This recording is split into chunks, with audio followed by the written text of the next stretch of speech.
All right. Hello, everybody. Fantastic. Okay, we're getting the live stream. Everybody, welcome to today's live stream. My name is Cyrus Jansen. I want to thank you all for being here today. And I have a question for you. What do you think is the United States' largest challenge that it's going to face with China moving forward? That is going to be the topic that we're going to be discussing in today's live stream. Everybody, I want to first of all, thank you all for the continued support as we continue to grow this channel and we continue to, really help more people around the world understand China. A lot of people ask me, Cyrus, what's your YouTube channel about? And I think the simplest way that I always describe it is I say, I help people understand China. That's the goal with this channel. And again, for many of you that have been following this channel, my key phrase is that when the United States and China work together, the entire world is going to win. But what really is this big challenge? Is it, China's growing military strength? China's military obviously is increasing. Is that really the biggest, challenge that the United States sees with China moving forward? Is it the Belt and Road Initiative, which now sees 148 different countries and territories, working together on the largest infrastructure, project the world has ever seen? Is it the rise of the digital currency, central bank digital currency? This is a topic that I have been discussing a lot on my YouTube channel. And, this is something that's really going to change the future of our world. Is this really going to be the biggest challenge moving forward? Is it the threat of democracy? Is communism going to come to America one day and, dethrone democracy? That's something that's also very interesting that we need to, talk about. So I've got some ideas that I want to share with you. And it's really nice to get back into a live stream because, I kind of actually forgot about doing live streams. I have to be honest, I did host a live stream last week. That was with the Mong case. It was a great event called the Cross Canada Campaign to Free Mong. I partnered with several different Canadian organizations here, all nonprofits that are basically, all of us are trying to campaign to get Mong released because we feel this is a really important thing for the country of Canada. Many of you know that I'm now living in Canada. I'm here in Vancouver, Canada currently. And we do feel that, how are we going to move this relationship moving forward? Anyways, I did the live stream last Thursday and I kind of realized it was probably 2 or 3 months since my last live stream. And I said, you know what, I need to do another live stream. I do enjoy this format. I do enjoy connecting with all of you. So as we get going here, I want to welcome everybody to the chat. And just a couple of housekeeping rules. If you guys want to send in questions, I'm happy to answer questions here. I just ask everybody, let's keep the chat very clean.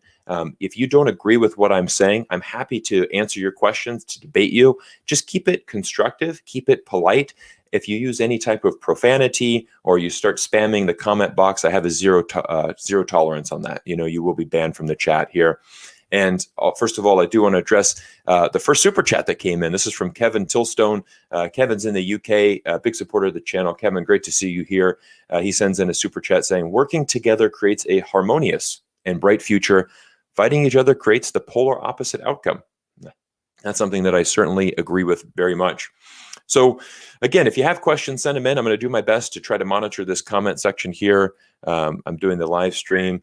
I see a lot of familiar names in here. I want to thank you guys all for coming in the chat here and as we get started. Now, one of you guys have seen, I've been talking about central bank digital currency a lot on my YouTube channel. And I was very happy with a recent episode of Real Talk China, where I brought in Richard Turin, who is the author of a book called Cashless. And we really broke down this digital currency. The episode was really well received on my channel. I was very happy to see that.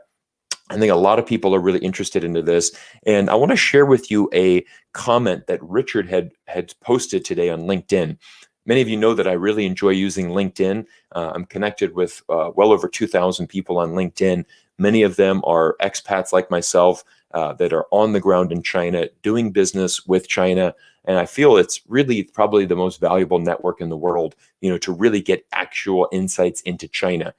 Twitter, for example, is it's a little bit more of a dangerous area. There's a lot of it's kind of a swamp. There's some gems on Twitter, but there's a lot of junk as well.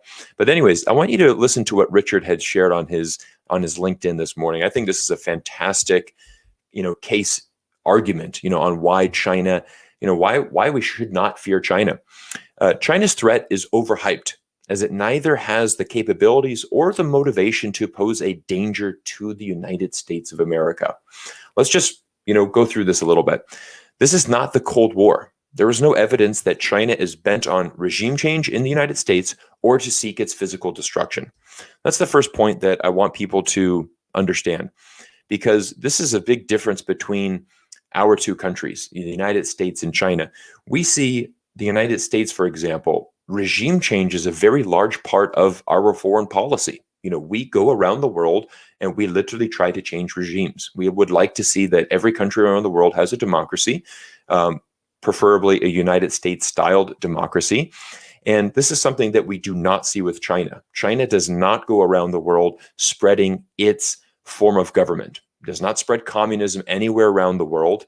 And it very much is an inwardly focused country. I think this is a very big difference between China and the United States. China really focuses what's going on in China. And when they do go abroad, as for example, the Belt and Road Initiative is certainly China going abroad, it's really just focused on business.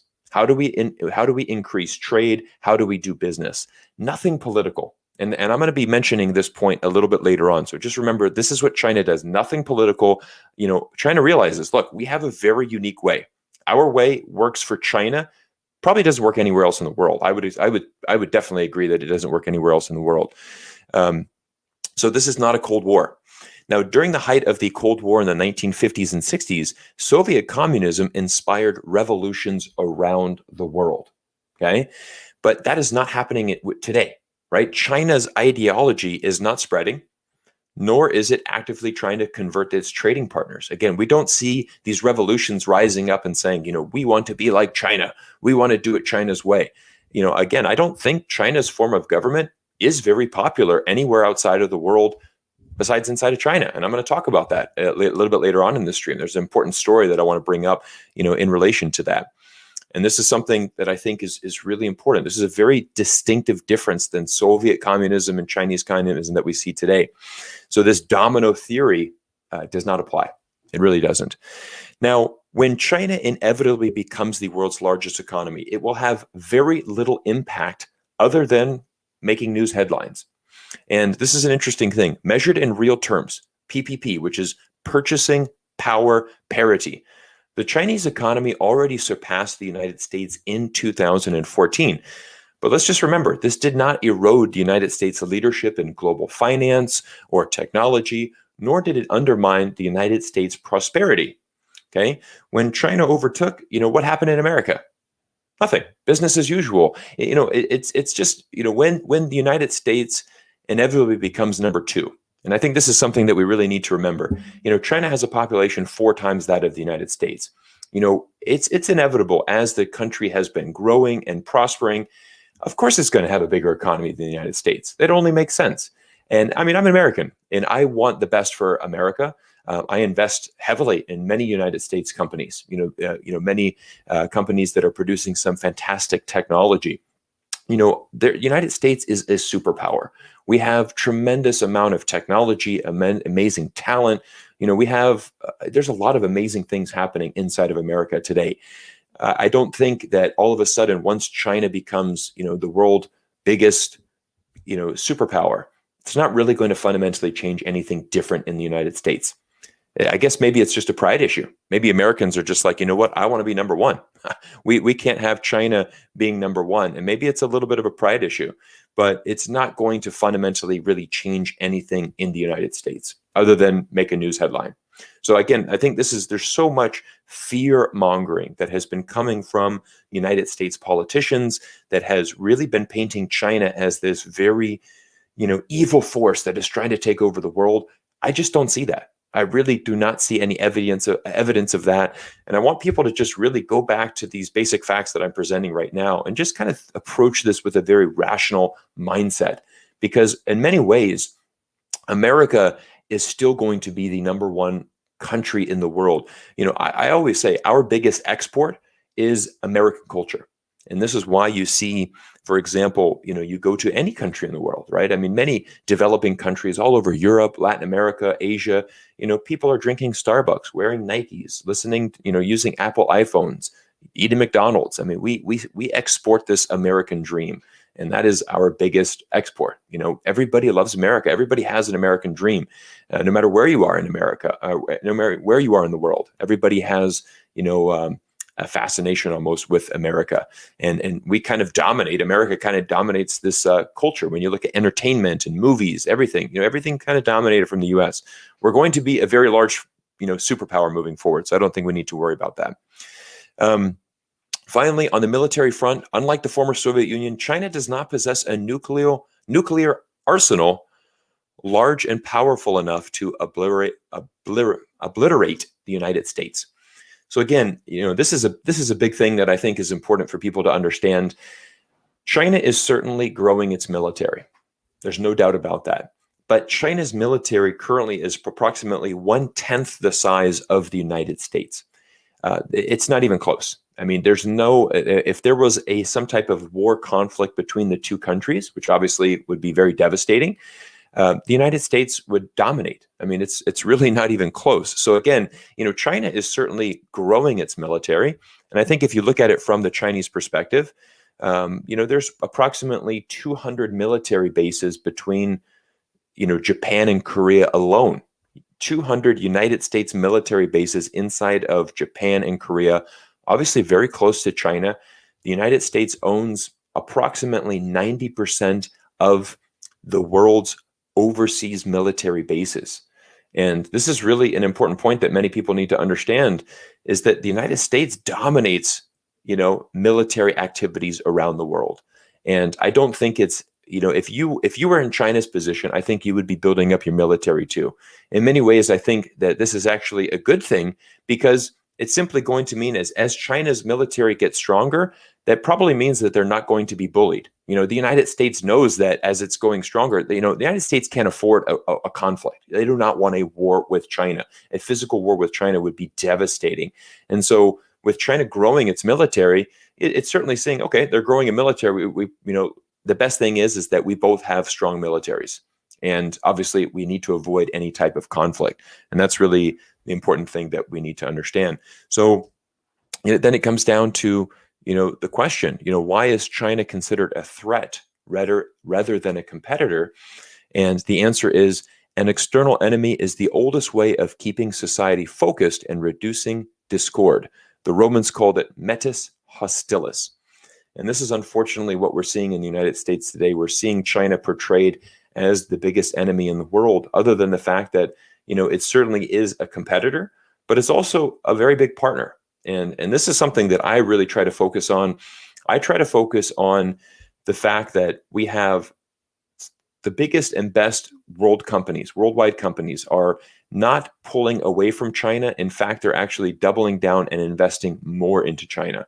And I think that's something that, we really need to pay attention to. US politicians are stating that we need to decouple from China. Everything from China should be banned. Chinese students, Chinese apps, Chinese digital payments.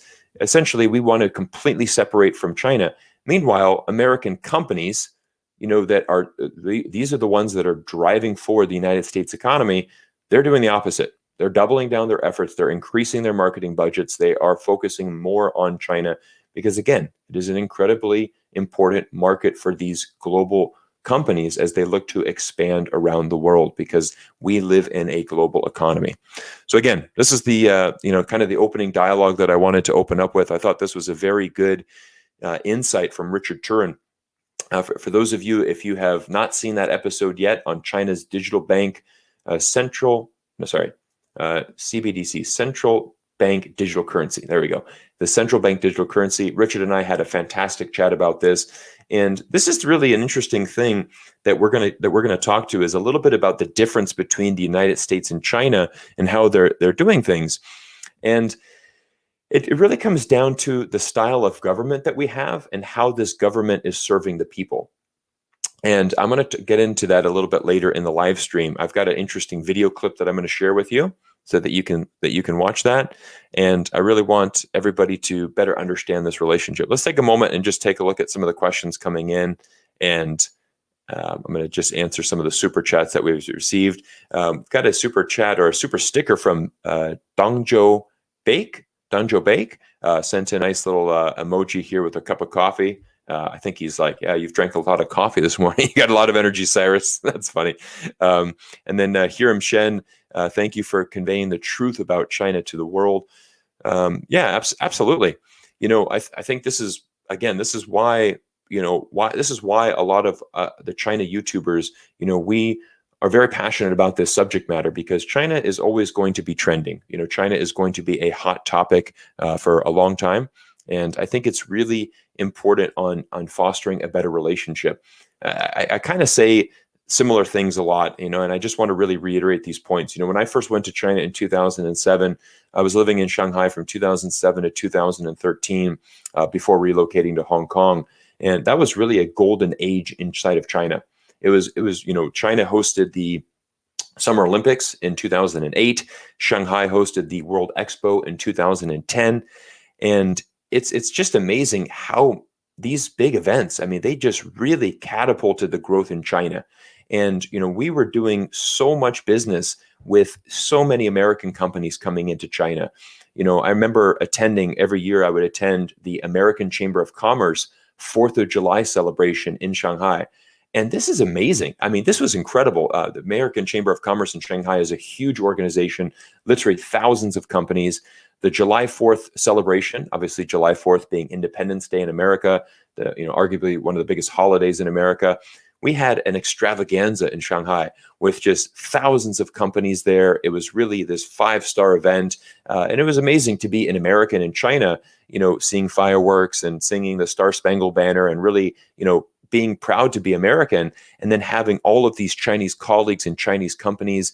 And, all of us were attending the Chamber of Commerce events inside of China.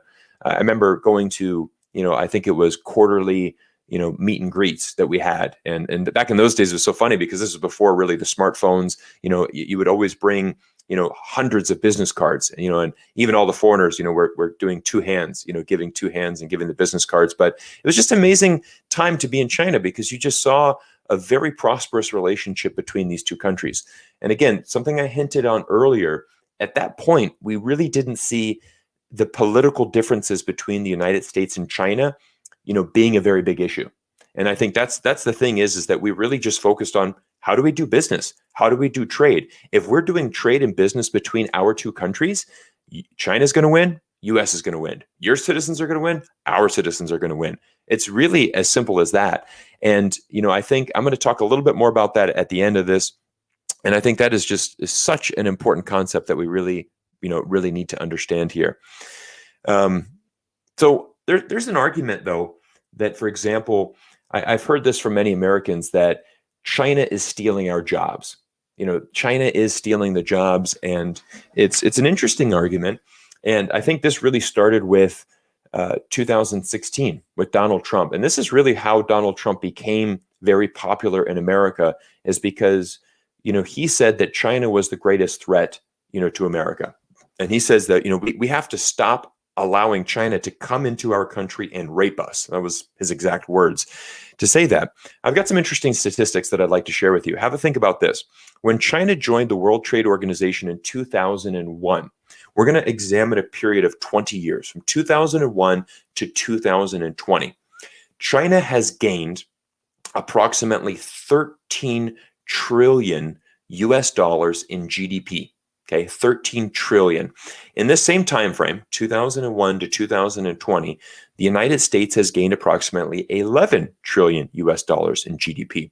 So there's a $2 trillion difference, but more or less you can see that both countries are growing and that they're growing their pie. I think it's easier to say that China would have a little bit more growth because, again, larger population, and it's actually developing.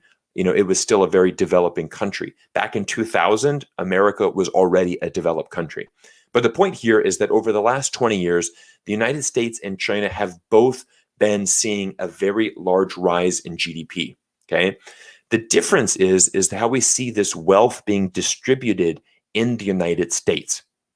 And this is really a very big difference. And this is something I want to get into because in America, the top 1% of Americans have a similar level of wealth as the bottom 90%. Okay. And this is a very, very big difference because in America, we have a truly capitalist country.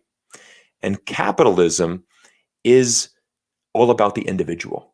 And this is what I mean with when you are in America. This is why we see so many entrepreneurs wanting to go to America. America is an amazing place to start a business, to, become wildly successful, to become a millionaire, to become a billionaire. America is the best place for that because there's systems in place to help you along that path. And when you become into that upper 1%, that's a great, there's no better place to be a billionaire than the United States of America. And I'm going to play a clip for you so that you can understand this better. So let's watch this clip, and I'm going to show you exactly what I mean. This is a great clip, I think, from Eric Shih. Many of you might know Eric Shih. He gave a fantastic TED Talk talking about the political system of China, and I think this is a really fundamental difference that you see. A great case example of this, of course, was Jack Ma, and his recent IPO effort with the Ant Group. And this was a very big news story. I made a video about this. If you're interested, you can research that. When Jack Ma essentially, disappeared, Western media was very quick to come out and say, oh, the communist government has taken down Jack Ma. There was even news articles saying Jack Ma is probably dead. The reality is that in China, there is a system that has been created that allows people to achieve wealth. You can become extremely wealthy in China. But the interesting thing is that it is still a socialist country. And what China is trying to achieve is it is trying to achieve a system where basically the tide is going to rise to raise all of the boats in the ocean. Basically, everybody in China is going to be lifted up.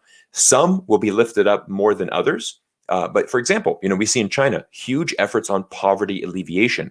If you're at the very bottom of society in China, your boat's going to be risen a little bit. And that's going to be risen through these poverty alleviation efforts. For example, better roads, better infrastructure, better jobs, better schooling for your children, kind of pathways to long-term stability for you as a Chinese citizen.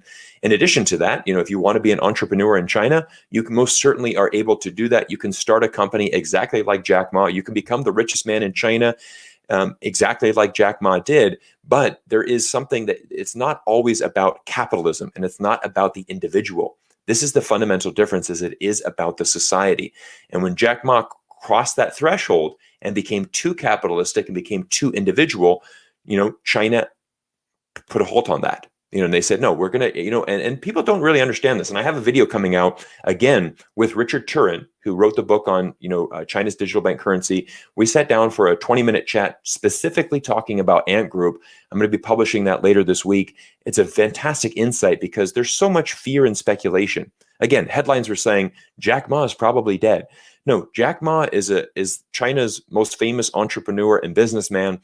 His companies, Alibaba, Ant Group, they're going to play a pivotal role in the future of Chinese economy. Jack Ma is very important.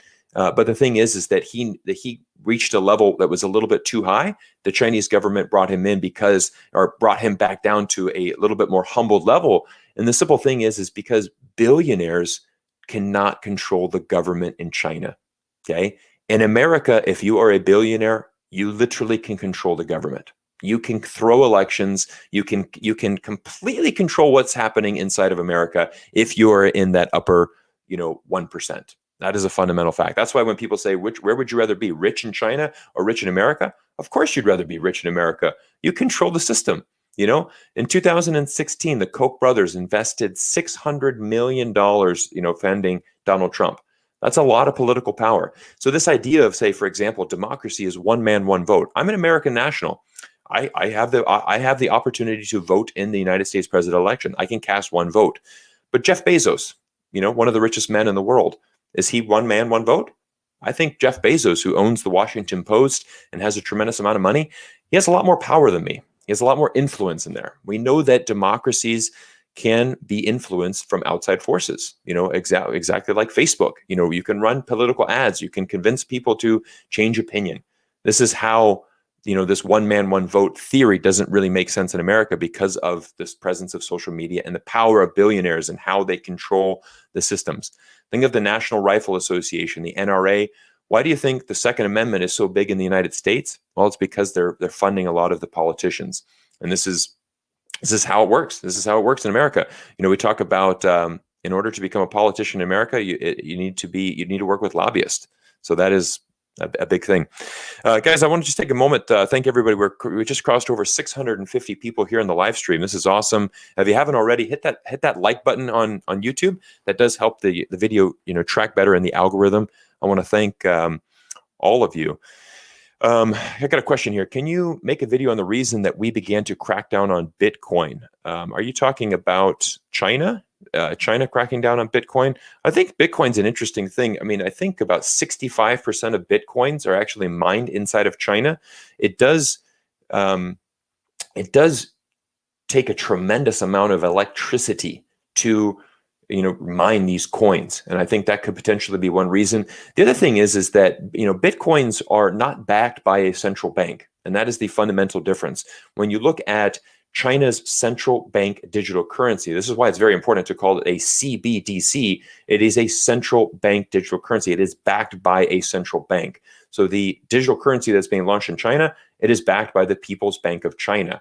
Bitcoin is not. Bitcoin is not backed by any type of government, or is it backed by a central bank? And I think this is the distinct advantage. If you do, I know many people that like Bitcoin. This is the fundamental reason that they enjoy Bitcoin and crypto, is the fact that it is free from government influence. So I think that also has something to do with that. Though I would say those two things are the big reasons there. Yeah. So I'm going to try my best to answer questions, guys. So keep sending in those questions. I'm going to check these as well.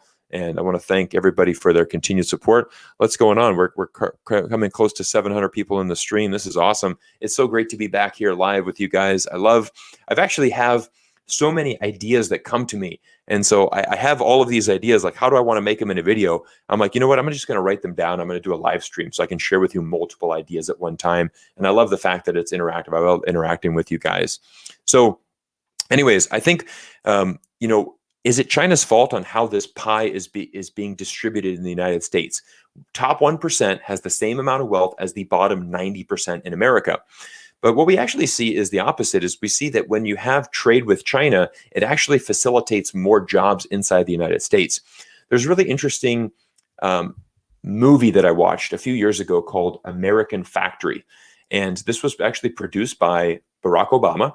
And it highlighted a Chinese billionaire who came into, I believe it was Michigan or Ohio, and he opened up an auto glass factory, bringing back a factory and, basically bringing in jobs back to the United States of America. And it was really it was a very fascinating film. And the thing is that I believe that there's a reason why, Ohio and Michigan has seen a lot of these factories leave, is the fact that the old model was just simply didn't work. For example, a lot of these old people that were working in factories, they were making $40-50 an hour working on a factory line. In addition to that, they had life pensions. So as soon as you retired, you have a pension for life. This model worked, in the 1940s and 50s in America. But how do you sustain that? Today's day, the population has grown considerably with the baby boom generation in America. There's just no way that you can pay that kind of salary. I mean, it just doesn't make sense for American companies to be paying somebody $50 an hour to be working on an assembly line. I mean, it's just absurd. Where's your profit? And again, this is something that I want people to understand. It's not like China went to America and said, you guys need to come to our country and build factories. Again, it was the United States that was knocking on the door of China saying, we want to bring our factories to China so we can lower our expenses and we can make a bigger profit. Again, remember, America is a capitalist system. We will always look to make the most amount of money, and that is by going abroad and certainly finding cheaper labor. And this is the interesting thing. If you watch that movie American Factory, towards the end of the movie, a couple of factory workers, they were complaining. They said, I've been unemployed for 2 years, and when I used to be employed by GM, I was making $45-50 an hour.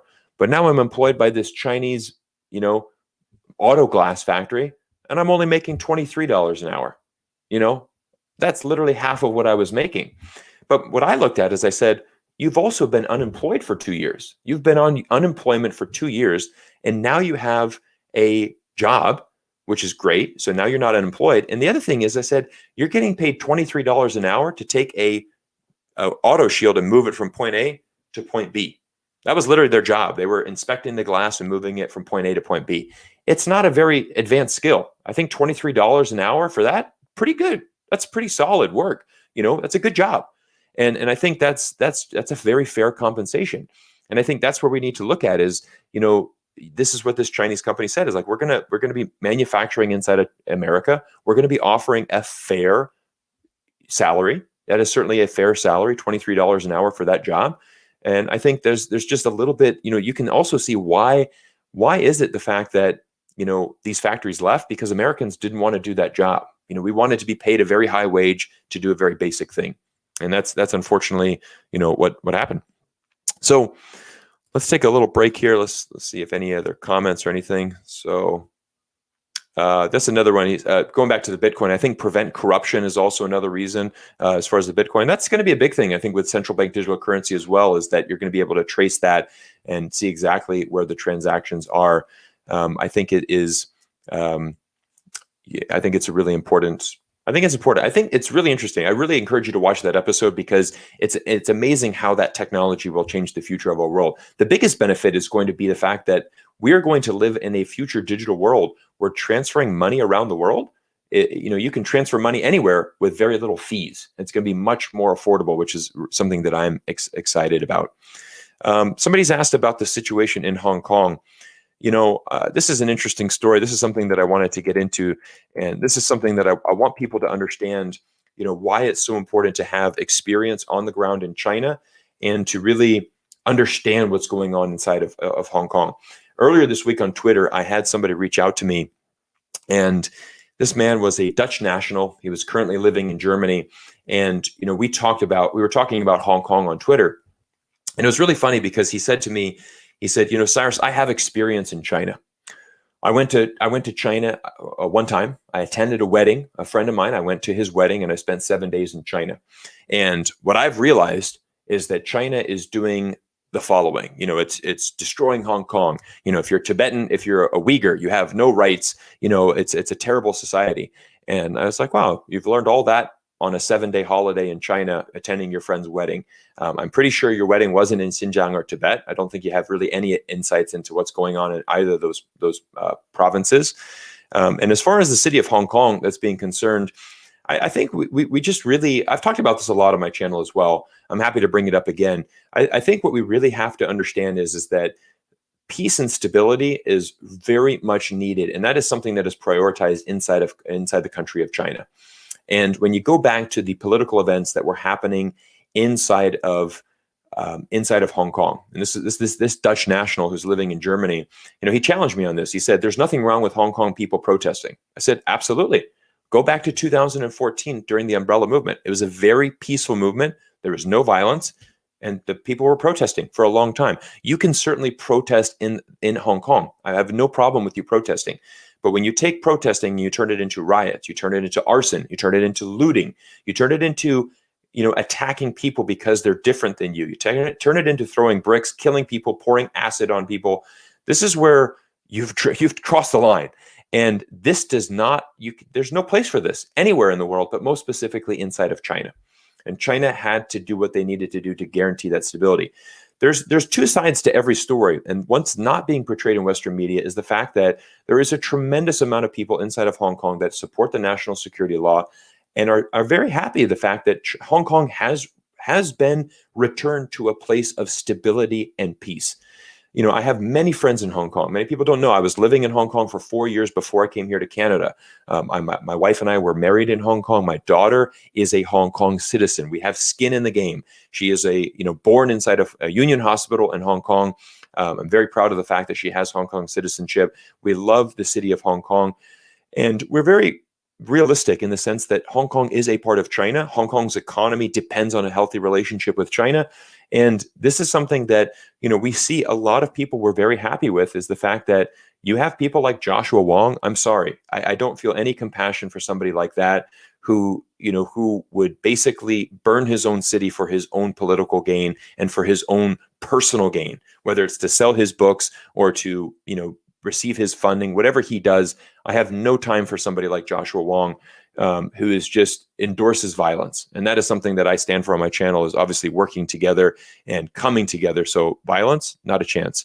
That I'm not, I don't stand for that at all. So again, I want people to understand there's a lot of happiness now in Hong Kong with this. And I have people, on the ground in Hong Kong telling me, exactly, again, obviously I haven't been back, because of COVID, I haven't been able to travel back, but again, it's very different. There's a lot more peace and stability there. I'm going to take a moment to answer some questions, also some super chats. So we've got a couple super chats coming in here. Donjo Beek, again, another, hey you sticker. Thank you for that. Also P Chen sending in a sticker for support. I appreciate that. Lucy T, another sticker for support. Very much appreciated. And I've got a question here. My only question is, what's your take on Daniel engagement with ETIM and the treat of ETM on Chinese people? This is a great question, and I'm going to answer that because I think what you see here is a very big thing from the United States government taking the ETIM off the terrorist list. I think this is really what's lost in the whole Xinjiang narrative. Is I always ask people, do we know how this started? Do you remember how this whole thing started? And many people don't know this. And I was on the ground in 2007. That's when I went, January 2007. That's when I went to China. Now, at that time, everything was good between Xinjiang and the rest of China. I would say, though, that there was some hostility between the Han Chinese and the Uyghur people. They know, and there's a little bit was, the Uyghur, people are a little bit different. There was maybe a difference in culture and not everybody knowing that. But what we saw is in 2008 and 2009, there was, these fundamental extreme movements that were happening. We saw domestic terrorist attacks happening inside of China. I don't think people really understand how significant this was inside of China. I remember being in China when the Kunming train station accident happened. And as an American citizen myself, I'm somewhat desensitized to mass shootings in America. Unfortunately, mass shootings have become a very common thing in America. It happens almost every single day. My hometown of Orlando, Florida, for example, we had one of the deadliest, shootings at a gay bar in Orlando. I think 50 people were slaughtered because of their sexual orientation. It was devastating. It was devastating. I mean, this was like 10 minutes from my house, this place. It was devastating for our local community in Orlando. And, we've been desensitized to that because mass shootings become so big. Think about this. Inside of China, at a crowded train station, somebody came in and slaughtered, 50 people with knives. That's hard to slaughter 50 people with knives. This is a very coordinated attack, very dangerous. And again, this is something that China prioritizes. It must provide safety for its citizens. Anybody that's been to China, any expat that's lived in China, that China prides itself on providing a very safe environment for its citizens. And this is something that all expats, when we live in China, we always say, we love the fact that China is one of the safest countries in the world. I can walk out in Shanghai at 2 a.m. with my wallet in my back pocket, my Apple iPhone. I can wear a nice watch. There's no problem. You have no problem in China at all. I would not do that at any United States city past 10 o'clock at night. I wouldn't go out in the evening time at any United States city about that. That is the fundamental difference between our two countries. And I think people got lost in the narrative. Unfortunately, there's these extremist groups that were, training. And if you watch Daniel's latest video, Daniel Dummerell I'm referring to, he does a fantastic job really tackling the entire Xinjiang narrative and bringing in perspectives that nobody, and I'm talking Western media, I'm talking other vloggers, nobody is bringing in. And I think this is a really important perspective. Daniel says it best, and he shows a lot of video clips of, these extremists. These people are saying, look, China's not a country. China's not a country. We need to go in and we need to take our land back, and we need to, if it resorts to violence, we're going to do that. How would you respond to that? This is a very big threat. And again, peace and stability need to be maintained in China. And I most definitely do not support any type of violence. That's why I can't get behind the efforts in Hong Kong. Again, I attended the umbrella movements in 2014. I spent a significant amount of time down in Central in Hong Kong talking with the protesters because I wanted to know their opinion. I wanted to understand, why are you protesting? What is your reason? Reason with me, talk with me. That was what I was doing in 2014. I have no problem with you protesting. You're allowed to do that in Hong Kong. But again, no matter if it's in Xinjiang or Hong Kong, you cannot resort to violence in order to get that done. I got a super chat coming in from Analog. I want to thank you very much for your support as well. Really appreciate all of your guys' support. And I am, here we go. I got a nice comment here. Oh my goodness, I live in Hong Kong. Thank you for setting the record straight. Hong Kong is peaceful and functional again. The only bullying I see is from the US threatening trade with Hong Kong. Again, I mean, this is just so important to understand. And again, I want people to see the other side of the story, because you have guys like Nathan Law, who, it's amazing. Nathan Law,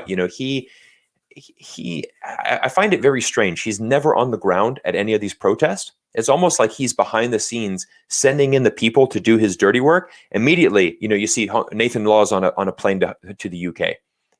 I actually have a little bit more respect for Joshua Wong. At least he's down on the ground with his people. A guy like Nathan Law, I mean, it's terrible, the way that he's just never there. He's never there. He's always, and if you listen to a guy like that, he's going to tell you, oh my gosh, Hong Kong people are so oppressed. No, you're not. You're number 3. You were ranked number 3 in the world on the Human Freedom Index. And that was achieved after 25 years of rule from China. Okay.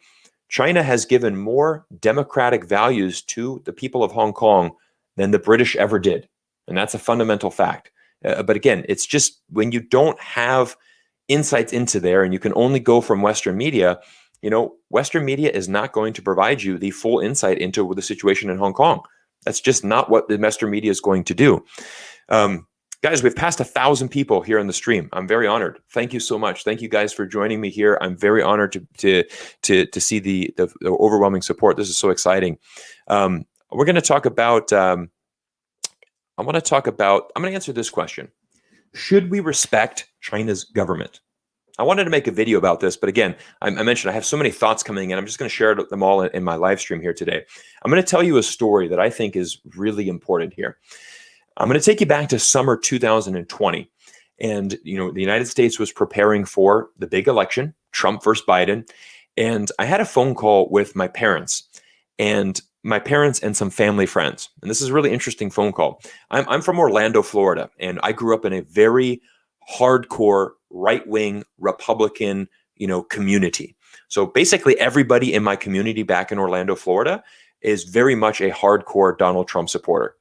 And I called up my parents one day. They were having a dinner party with friends. And it was interesting because they said, hey, Cyrus, you're in Canada. We're just curious. What do you think? What do Canadians think about the election? Do they support Donald Trump or do they support Joe Biden?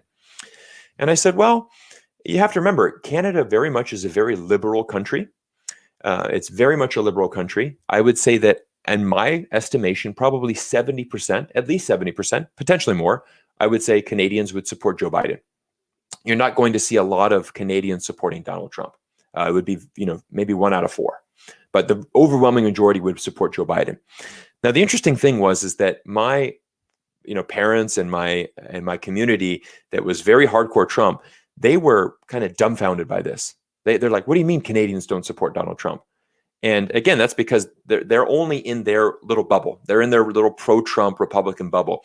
And the thing about it is they said, I said, well, again, like I mentioned, Canada is a liberal place. You're just not going to see Canadians support a guy like Donald Trump. He's just, actually, to be honest, Donald Trump is really not very popular around the world, except inside the country of America, where he is very popular. And they said, and this was really an interesting insight. They said, Cyrus, we don't care what Canadians think, because at the end of the day, it's not Canada that is voting for our government. It's us. This is our government and our president. And I said, oh, no problem. I understand that. Again, you asked me what the Canadians thought. I mean, Canadians have no skin in the game. But it was interesting because you see these Republicans that basically wanted respect, basically saying, we don't care what the world thinks about our government. If the whole world hates Donald Trump, who cares? Because we're Americans and we want to live under Donald Trump. Okay. Now let's take that same theory and let's apply that to China. Because I would say that China's Communist Party is not popular around the world. Okay. I don't think it's popular in the United States, the UK, Australia. I think, again, like we've seen polls saying, what's your view towards, China and communism? I know most Western countries would certainly not be very supportive of that. But here's the flip side of this. 95% of the people in China support the government. And ultimately, it's the people of China that have to live under that government. So should we not apply the same logic and respect China's government? Now, I think this is really just as simple as that. And again, by respecting China's government, I am not implying that you need to agree, nor am I implying that you need to like it. If, for example, if you are an American or a Westerner that says, I believe in democracy, I personally would not like to live under communist rule, that's fine. No one's forcing you to go to China. No one's forcing you to go live there. But what happens to Chinese citizens that are in China right now, and they're looking at the United States democracy, and they're saying, wow, this looks like a dumpster fire. I mean, what a disaster the 2020 election was. I mean, it was so catastrophic. June 6th, you had a political unrest where they sieged the Capitol. I mean, that was one of the lowest points in American history. I mean, I was an American here in Canada watching the news, and I just lowered my head and I'm like, what is happening with our country right now? This really makes it very difficult for Americans to go around the world saying, hey, China, you know what you should do? You should embrace democracy. I mean, I think it's quite funny. I mean, China's got to be like, guys, I think you need to kind of go home and try to sort out your own things because you're having a very difficult time with your democracy right now in America. And again, that's not for me. I'm not implying that we need to change our democracy. I'm not saying that I do not like America's democracy. I am addressing the fact that we do have issues. We very much have issues. And again, this is something you hear me say very much. I'm very much on the fact that I believe United States politicians should be focusing on, our problems. Again, China is a very inwardly focused country. The last time China was involved in an international conflict was in 1979. The last 40 years, China's been focusing on how do we get China better? How do we improve ourselves? How do we make ourselves better? The United States, how much money have we spent around the world on war? And I feel sad. I feel sad for the common citizens in America. There's a tremendous amount of poverty that's existing in America today. I tell you one place you don't want to be poor. You do not want to be poor in the United States of America. Because in America, again, we are that capitalist system. We are a system that rewards being the entrepreneur, but we have a system that is 100% based on the individual. If you are poor in America, you have no help. You have no system. There is no safety net for you. That is why we have, for example, over 10 million Americans who have zero health insurance. When you get cancer and you have no health insurance, your only option is you die. You have there's no pathway for you. There's no hospital that can take you because our hospitals in America, and here's the interesting thing, we have the best hospitals, the best doctors in the world, but you have to have insurance. You have to have insurance. You have to be able to pay for that. And that's the difference with America. Again, I'm in Canada. We have universal healthcare. I had twins. I have twin boys. They were born in the British Columbia Hospital, BC Women's Hospital, one of the most amazing hospitals I've ever been in my life. My wife had severe complications after the birth. She had to stay in the hospital for 7 days afterwards in intensive care. We were in the hospital for about 8 or 9 days, with the birth of our twins. That bill. So at the end of the day, it was amazing. It's like, Cyrus, what's your medical insurance number? Here's my number. You're good to go. Thanks, guys. Wish you the best with the twins. If that would have happened in the United States, it would have cost us hundreds of thousands of dollars. I mean, it's amazing just the difference there. I mean, you do not want to be poor in the United States of America. I'm going to address a couple of super chats coming in here. Got somebody coming in with a $25 Hong Kong super chat sticker. Thank you so much for your support. Ronald Kim, appreciate the support, my friend. And Leon C, a nice little keep it up sticker. Thank you guys. Thank you guys for the support to the channel. Ronald Kim, I'm curious whether Trump was popular in Miami. Miami is predominantly Miami is very much a Democratic county. I think Miami-Dade. So I would say no. I don't think that Donald Trump was too popular in that area, as far as I know. Haven't been back to Florida in a long time. I miss it. It's been almost 4 years since I've been back to my home state. Got a super chat coming in from Helen Shi. Little thank you sticker. Thank you, Helen, for the support. Appreciate you being here. Guys, we've just passed 1,200 people. This is amazing. I think it's the most I've ever had in a live stream here. So this is exciting. I need to be doing the live streams more often. I love connecting with you guys. I love just getting on here and chatting a little bit from my heart. As you know, I'm very passionate about this stuff. I really do have the vision of bringing these two countries together. I've seen a point in my life where I was living in China and our two countries had a great relationship. And I think it's all Western countries. We really all need to understand this. I'm going to bring in another great comment that I found on LinkedIn today. I'm going to read this to you. I think this is really important. And this is a fantastic comment that I found on LinkedIn. Again, I encourage you, if you really want some insights into China, get on LinkedIn, start connecting with people on the ground in China. It's amazing when you leave the Twitter world, which is filled with so much swamp and garbage. You go to LinkedIn where you meet with business professionals doing business with China. Total different perspective, very healthy, very different than what you see in mainstream media. There's two ways to motivate oneself to be great. One is to find someone to compete against, someone to be your enemy. This is the US approach. It adopted it at a time when empires were failing and power tussles were everywhere. It was an obvious choice. It made enemies of cultures and countries that themselves were not seeking enemies. But given the posture the United States made, they obliged. The USSR and Cuba are obvious cases in point. Another way is to commit to be a better version of yourself. Compete against your own past. This is the Chinese approach, and they are wildly successful, given that only 60 plus years ago, infant mortality, extreme poverty, starvation, and all of the indicators of progress were incredibly bad. And today they are incredibly good. These are leaps driven, not by competing with someone, not by competing with an imaginary enemy, but again, only competing to make a better version of yourself. Now, if you've watched a video that I made a video talking about technology. And I wore this shirt, okay? This is a shirt from Adidas. This is one of my favorite shirts here. 他强,任他强. What that means is he's strong, let him be strong. See, China does not view the United States as a threat, right? We view the United States as a competitor. Best example is Huawei and Apple. You look at Huawei. They invest $19 billion into research and development last year. $19 billion. I've heard people come out and say, Huawei, all they do is copy products from other companies. I'm sorry, when you're investing $19 billion into research and development, you've basically pioneered the 5G technology. Yeah, you're not copying things. You're actually being an industry leader. And we see Huawei, and it's so much more than just cell phones and 5G network. I mean, they do so many amazing projects. But the amazing thing is you listen to Ren Zhangfei, the founder of Huawei. This is his philosophy. 他强,任他强. He's strong, let him be strong. It doesn't matter if somebody else is strong. If he's strong, that's going to make me better.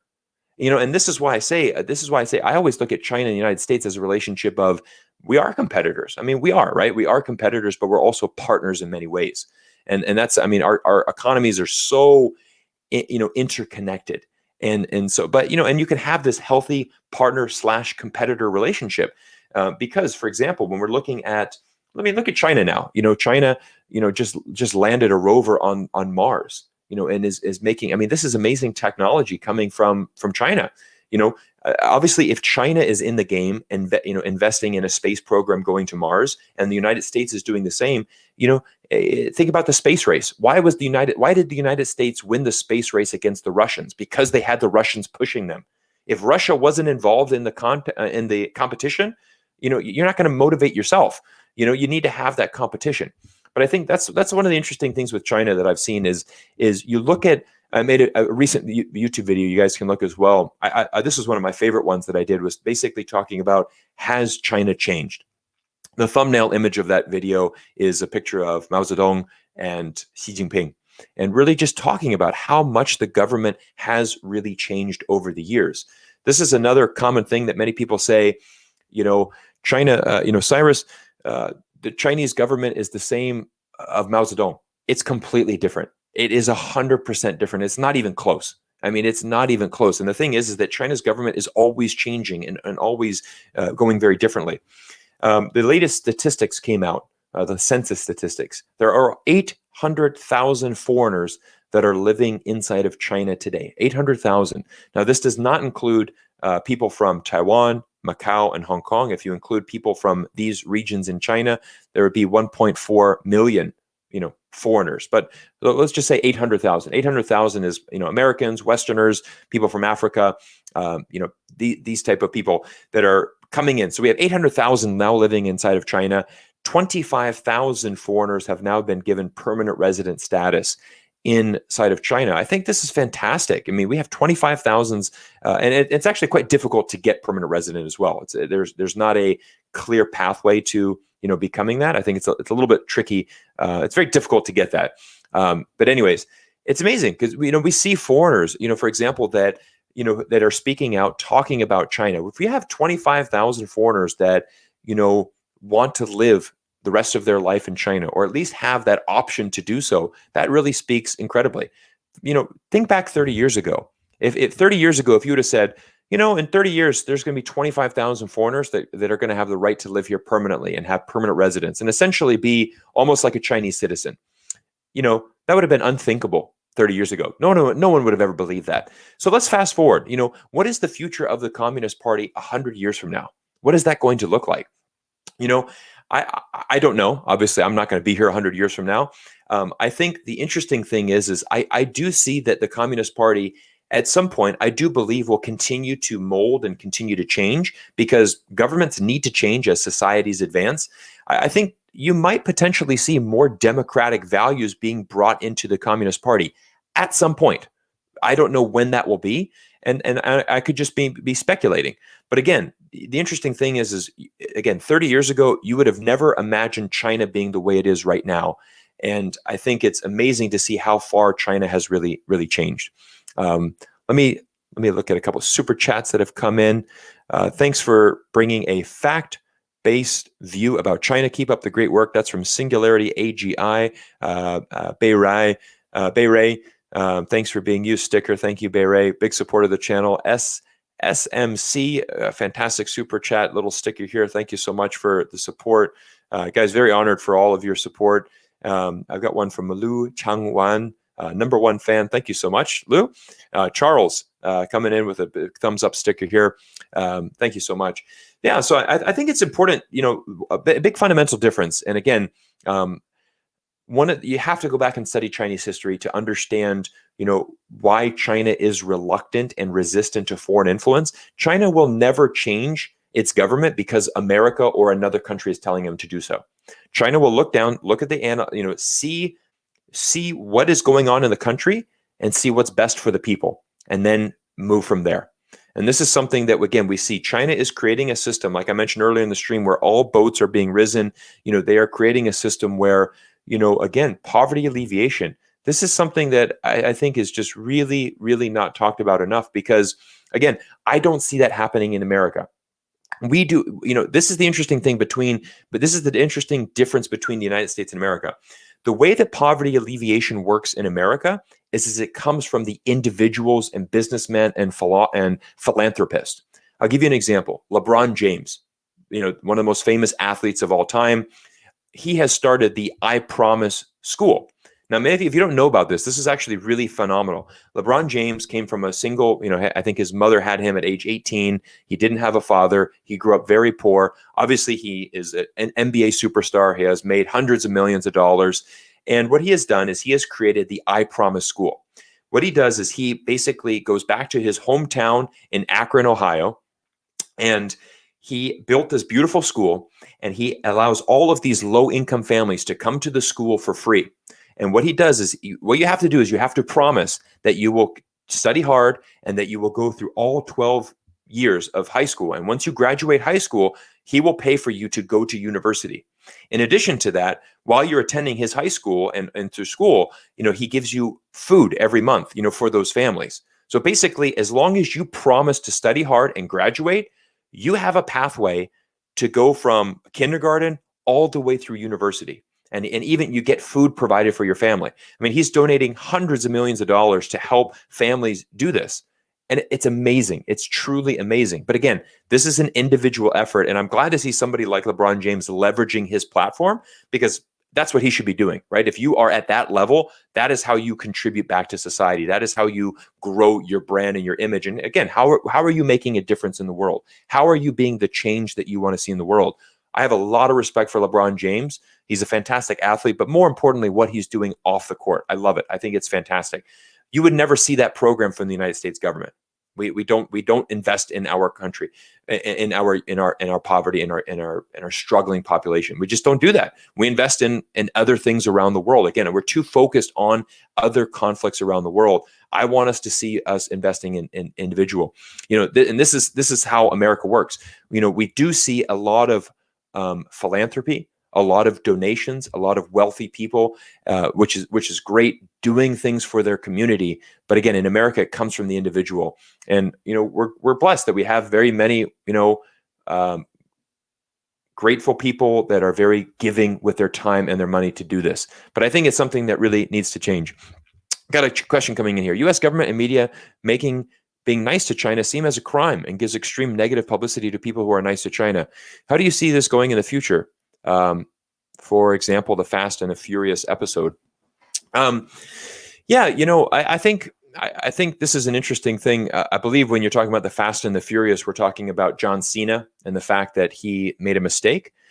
And, he basically went to Taiwan, went on site and said that Taiwan was a country. This is really an interesting thing. A lot of people want to talk about the Taiwan issue. I always like to base things on facts and logic. So let's just go ahead and clear this up. There's only 17 countries in the world that recognize Taiwan as a country. Let's look at one of the most important organizations, the United Nations. The United Nations regards Taiwan as a part of China. That's a big deal. The United Nations regards Taiwan as a part of China. I think it's pretty clear. Taiwan's a part of China. In addition, Taiwan's biggest ally, the United States of America, we regard Taiwan as part of China. So it's just important, and I think that's the other thing that you need to do. And this is really how I started my YouTube channel, again, talking about LeBron James going to China. And at that time, that was my first video that I made about China. You have to be aware of cultural differences and stuff. For example, if you're an American and you believe that Taiwan is a country, that is your opinion. But you cannot come into China and say something that's different. It's just simply, Taiwan is a part of China. It's internationally recognized by the UN as being part of China. It's really as simple as that. People have made the argument, well, it has a different currency. It has a different, they use traditional characters as opposed to simplified. Yeah, so does Hong Kong. But Hong Kong is distinctly part of China. So does, Macau. Distinctly part of China. So we just got to be very clear about that. I think it's tough. I mean, the first part of your question, if you're being nice to China, I mean, same thing for me. I mean, I had to make a video talking about how much does China, pay me. China doesn't pay me anything. The reality is that I feel that I'm in a position where I have a responsibility to speak out. Most importantly, because I have had that experience. I am not the typical American. 99.99% of Americans have never traveled nor lived inside of the country of China. I've done that for a long period of time. I've dedicated a large portion of my life to studying China's history, its culture, its language, how to do business there. This is a very big part of me, and China is a big part of my life. And that's why I'm very passionate about this. This is why I will continue to make content on YouTube and I will continue working on this mission, because I feel that more people really do need to understand the truth about China. Let's just go back to those first points that I opened up here. And again, that is, the threat is overhyped. It does not have the motivation to pose a danger to the United States of America. We're coming up to, we're over an hour now. We've got 1,300 people here in the channel. I'm going to wrap this up here in the next 10 minutes or so. I'm just honored. I really appreciate all of you being here. 1,300 people watching us live. It's fantastic. That is so exciting. Thank you guys for all of you guys being here. But I want to talk about, I want to answer the question. What is America's biggest challenge? That's the question that I opened this live stream up. Here it is. This is something people aren't talking about because people aren't looking at it from this perspective. The biggest challenge that America faces with China moving forward is treating China as an equal. That's the biggest challenge that the United States faces moving forward. And here's why. when America first went to China 50 years ago, okay, we saw China as a developing country. We didn't even see it as developing. We saw it as a completely backward run country. It was vastly underdeveloped. There was potential, but it hadn't really started yet when Richard Nixon, first went there. And the fact is that we almost looked down onto China. We basically saw, look, we are the United States of America. We're number one in the world. We can come in and we can help you. And let's not be frank. China most definitely needed foreign direct investment to help spur its economy and to help make it more prosperous. China has benefited tremendously from relationships with the United States, with Canada, with other Western countries. That has been very crucial for China's success. In addition, America and Western countries have benefited tremendously from trade with China as well. It is a two-way street. But the thing now is that China deserves a seat at the table just as much as the United States. And this is what you saw in the Alaska meeting earlier this year. America walks into the meeting and immediately, you guys don't have democracy. You're not doing it our way, blah, blah, blah, blah, blah. Basically, until you're like us, you don't deserve a seat at the table. But China has proven that they can do it a different way. It might not be the way that you like. It might not be the way that you support. But again, going back to that fundamental fact, 95% of the people in China support the government. That's not all, but it is the vast majority. I encourage people, go talk with Chinese people. Go even talk with Chinese people abroad. I'm in Vancouver, tremendous Chinese population here. During the middle of COVID, we saw people, I'm not kidding you. I saw there was reports coming here that Chinese people here were spending an excess of $100,000 to get a seat on a private plane to get out of Canada and make sure they got back to China because they felt more comfortable being in China with a government that could completely control COVID. They did not feel comfortable being in a Western country because, they said, look, Western country, it's all about the individual. It's not about the society. And that's the biggest difference. And so I think this is really the big thing is that we need to look at China as an equal and we need to give them the respect that they deserve. And again, I mentioned this, I'll be very clear. I want to make sure everybody understands this.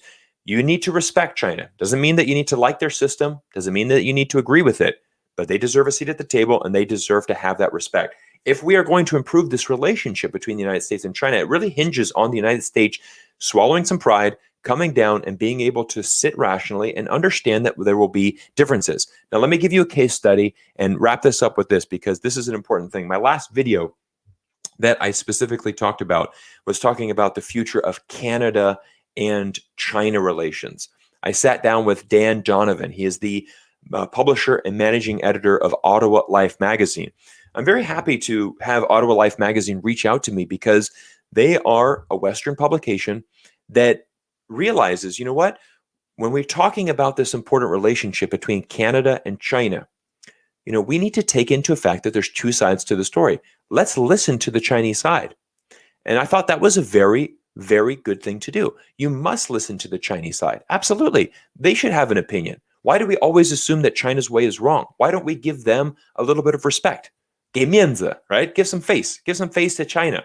Let them have a seat at the table. Let them speak their perspective. Here's the solution. Pierre Trudeau, who was one of the first Western leaders to recognize China. This is the fundamental thing. I think this is brilliant. The first thing that he said when he traveled to China in 1973, he met with Mao Zedong. That was 3 years before Mao passed away. And what he saw, and this is Pierre Trudeau's comments, and he made these comments, which at the time were very controversial for a Canadian to say this, but he said, look, China's society and its system is better than any previous system. And I see that they are currently putting a system together that will provide a better pathway for its citizens moving forward. Now, Pierre Trudeau, what he said is he's like, I want to be very clear. I will never let the political difference between our two countries, Canada and China, come between our relationship. And that's where we need to get to. Because let's just be honest, China is never going to embrace the Western way. It's never going to happen. Again, like I mentioned, what's the Communist Party going to be like 30, 50, 100 years from now? Nobody knows. But I think what's interesting is that we do see China's government changing. There is potential for more democratic values to be brought into Chinese government when it is their decision. That is only a decision that China's government will make. For the time being, they're very happy with the results that they're achieving for their people. Okay? And what we need to do is we need to go back to Pierre Trudeau. When Pierre Trudeau said, look, Canada's a democracy. You guys are communist. We are not going to see eye to eye on political things. So you know what? Let's not talk about politics. It's as simple as that, guys. Let's not talk about politics. It's really not going to go anywhere. But what do we talk about? Well, let's talk about trade. Let's talk about doing business. Because if we can set up business ties between Canada and China, between the United States and China, who's going to win? Your people, my people. Your government, my government. Everybody's going to win. And I think that's really just such an important point that people really need to understand. They really need to understand is we need to take the political things out of it, because I know that America will never change their government. America is always going to be a democracy. So when people make the argument, Cyrus, China's trying to come in and change America's government. No, they're not. Look at what China said in the 2020 election. People were very curious. What do people in China think? Do they want a Donald Trump or do they want Joe Biden? And China's official government, official came out and he said, ultimately, that is the decision for the United States people to make. They have a democracy. They get to choose their leader. The only thing that we hope is that whoever becomes the president, whether it's Donald Trump for a second term or Joe Biden for a new term, we hope that this can be a turning point and a start of a new relationship between China and the United States. We're here. We're open for trade. Look at the Belt and Road Initiative. 148 countries and territories around the world are now part of the Belt and Road Initiative. In his first 7 years, from 2013 to 2020, these 7 years, $7.2 trillion US dollars in trade. This is really fundamental, good. Now, people are going to say, Cyrus, the Belt and Road Initiative is all about the debt trad economy. Let's take, for example, the port in Sri Lanka. The port was seized by, Chinese authorities. They now have a 99-year lease on that port, and they now effectively own that port. That's true. That definitely happened. But here's the interesting thing that people don't talk about. How about the fact that Sri Lanka's government officials defaulted on that loan 18 months into the loan? Now, that's a very crucial point. How do you default on a loan only 18 months into the loan? Was the loan, was it a short-term loan? Was it an extremely high interest rate? No, it was a long-term loan with a very low interest rate. The reason that Sri Lanka defaulted on that loan is because the government used the funds from that loan for basically corruption and the political party. They basically spent all the money elsewhere. The political party spent all of that money, and when they spent all the money, they couldn't repay the loan.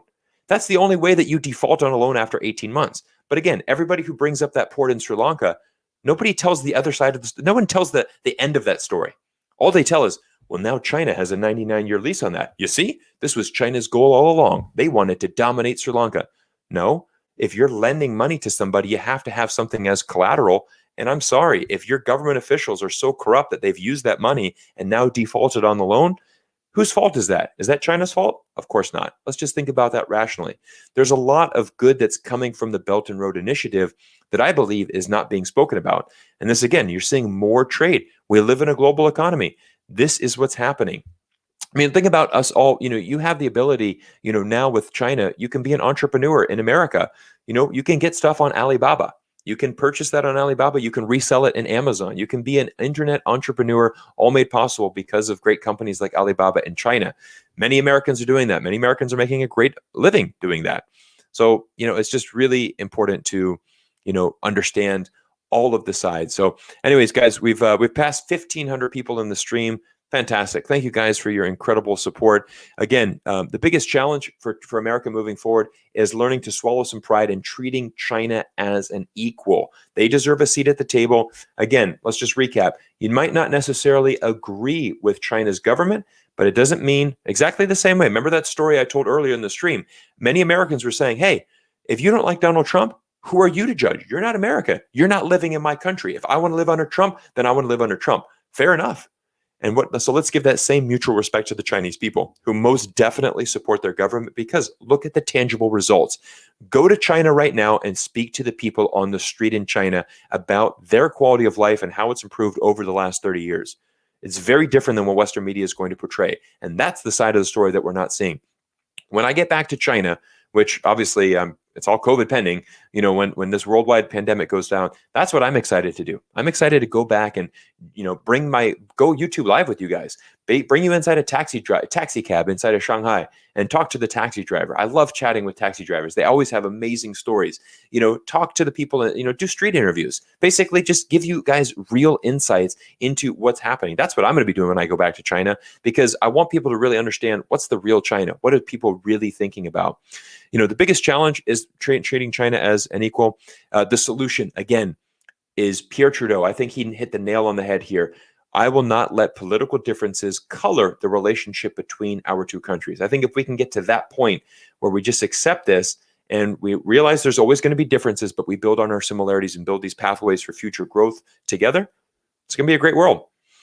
Jeffrey Hull, big supporter of mine. Thank you, Jeffrey. Always enjoy your insights on Twitter, buddy. Thank you for the super chat. Good to see you in the chat here. Guys, thank you for all the thumbs up. Mike Lee, Zuko, Maggie, Lyndon. Thank you, guys. When are you going back? I will be going back to China as soon as possible. I was scheduled to go back in June 2020. Obviously canceled with COVID. We were hoping we could go back this summer. Obviously canceled again because of COVID restrictions still. And I want people to, I'm probably going to go back. I'm hoping summer 2022. Obviously, I got 3 young kids, so kind of limited to probably the summertime is the easiest time to travel when all 3 kids are out of school. Got the Barretts in here, Lee, Ollie. I'm a big fan of their content. I love what the Barretts are doing. I also, want to give a shout out to, just everybody. I mean, we have a lot of really great people on the ground in China that are doing some amazing content here. Check out the Barretts. I always love they are, touring factories, giving you different insights. They do a great job, really providing some insights into China. Let me just scan some of the final questions. Thank you, Mark, for being here as well. Yeah, here you go. This is good insight here. China has a 99-year lease on Sri Lanka port, but after 99 years, guess what? The port will be returned to Sri Lanka. That's it. Again, that's what people forget. It's a lease. Ultimately, the leasee, the person that gets the lease, they're not the owner. If you're leasing it, you still, same thing with like Hong Kong. When it was leased to Britain, Hong Kong was always part of China. That's why it's very clear. People say, well, Hong Kong was part of the UK. Yeah, it was leased. It was not actually officially part of the UK, or else all the people in Hong Kong would have UK passports. They have the BNO passports, very different than a UK passport. It was leased. Hong Kong was, and always will be part of China. Let's see, any more questions coming in? Yeah, I think we're going to wrap it up there, guys. I want to thank everybody coming in. We hit a peak of about 1,500 people in here. Wang Dezhong, which city will you go back to in China? Well, my wife is from Guangzhou, so I believe that we would most definitely probably be going to Guangzhou. It's really fun. My wife, both of her grandmothers are still alive. They're still living in Guangzhou, and we want to introduce them to their great-grandchildren. That'd be a really cool thing. So I would love to do that. I mean, I would love to go back to Guangzhou. Hopefully next summer we can bring the family. I would most likely base in Guangzhou with the family, do a bit of traveling around China, and certainly see a lot of great things. Revisit Shanghai. Shanghai is really my city. That's where I have a tremendous amount of friends and business contacts. It's one of my favorite cities in the world. So I definitely would go back to Shanghai as well. But I'm excited. I mean, imagine that when we get back to China, I'm going to bring the vlog there and, see this reaction of the great grandmothers meeting their great grandchildren in China for the first time. Simon, thank you for this event. Looking forward to the next one. Absolutely. I'm going to, be doing these live streams a little bit more often. I forgot how fun they are. And I just need to prioritize this and put this in my schedule. So, Woody, great question here. Cyrus, appreciate your passion and peacemaking. I love China and respect the U.S. God loves us all. Amen, brother. God loves us all. That's important. It got from Hong Mani. We must all learn from China. There's absolutely things that you can learn from China, and I think there's things that we can learn from both countries here. I've got Mansana, big supporter of the channel. Do you speak Cantonese? 我識講廣東話，識講少少啊。我老婆佢識講廣東話啦，我日日同佢講廣東話。識講少少嘢講啲啊。So I speak a little bit of Cantonese. I do need to learn more, but I do understand a lot. I think it's fun. Cyrus, how can we support this movement? Well, if you guys are interested in supporting the channel, I do run a Patreon account where I do release a weekly Patreon exclusive audio podcast that I basically update all my Patreon subscribers. One of the cool things that we do with that Patreon money as well is I take half of the money, I put it back into the channel, paying for expenses. I take the other half of the money and I donate it to a charity in Beijing to help out orphans in China, because it's all about basically I'm just trying to be a difference in the world and trying to help people understand China more, but I also want to help China out. China's given me so much, amazing opportunity. I spent 10 years of my life living in China. They're the best 10 years of my life. I had an amazing time there. I love it. And yeah. So that's good. I got a lot of haha, got a lot of Cantonese comments in here. What are your thoughts on the cashless society test in China? Great. I think it's fantastic. I think moving forward, this is again why I believe that it's important to have this relationship with China, is because I believe China is investing. They are investing and creating the technologies that will change the future of our world. If I were to go back to live in China, there's one place that I would go back and live. I'd go live in Shenzhen, because I truly believe that Shenzhen is not only the future of China, I believe it is the future of our world. And I think it's fantastic, the technology that you see coming out of Shenzhen. And I think it's great, because again, I think the digital bank currency, central bank digital currency, is going to be a game changer for the country of China, and eventually it's going to be a game changer for the country, for the world. My last guess, if you're really interested in digital currency, check back on my Real Talk China episode. I was very happy how well that's been received on YouTube. Richard Turin, at the end of it, he says the entire world owes a debt of gratitude to China, because they are the first world superpower to move forward this central bank digital currency project. As a result, because they're the first, they're the pioneer, they're the trailblazer, all countries, the United States, the UK, the EU, all of us are going to receive benefits because China has laid the pathway for us. And I think that's an important point that we need to really understand. 83% of central banks around the world have started a digital currency project. 83%. So almost every country around the world is interested in digital currency. So China is going to be, we're all going to benefit because of China. That's the simple thing about that. Great show from Tasmania. I had somebody come in from Guadalajara in Mexico. I know we got people from around the world. It's so cool to see. Agree on Shenzhen and Greater Bay Area. Agree. I love it. I want to get down there. Yes, I already bought Turin's book. Enrique, thank you for buying that. I'm glad. I think you're going to love it. I've been enjoyed reading that. And I think there's some efforts in here to get it to 1,000 likes. I can't wait to go back to China. Satomi, me as well. Bye-bye U.S. reserve currency and petrodollar. It's going to be interesting to see how that pans out over the next.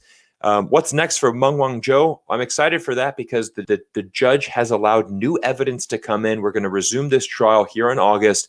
I'm going to continue following that, because it's in my backyard. I'm here in British Columbia. I'm here in Vancouver. I kind of think it's like, why not? I'm right here. Might as well go down to the courthouse, follow this really intriguing case. I hope that we get a decision sometime this year. And I really hope that she's released, because again, this is the first step to repairing this relationship between Canada and China. Release Meng. Let's get the two Michaels back, and let's move forward. Enough of this.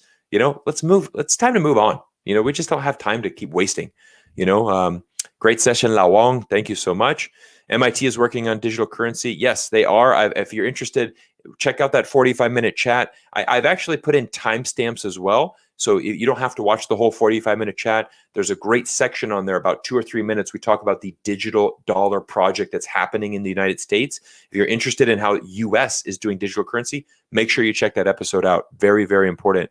If Meng is released, it will start to improve the relationship. Absolutely. Barrett, thanks for being in here, my friend, and encouraging people to be there. Guys, I'm going to wrap it up. We've had an amazing amount of support. I want to thank you guys as well. Leave some comments down below. I'm going to try to do this. Maybe I can do this bi-weekly. I think maybe twice a month. Might be a good time to just do these solo live streams. Very honored. I think we were close to almost 1,600 people in the chat at one time. So that's fantastic. Guys, thank you so much for being here. And just remember, we're going to end it with my key phrase: when the United States, or Western countries for that matter, learn to work with China, the entire world's going to win. That is the foundation of this channel. We're going to keep working hard. Thank you, guys. Jayo Nation coming in here. Matt, thank you, buddy. I always appreciate your support and your friendship as well. And I will continue to Jayo. Thanks, guys. We will see you in a future video soon.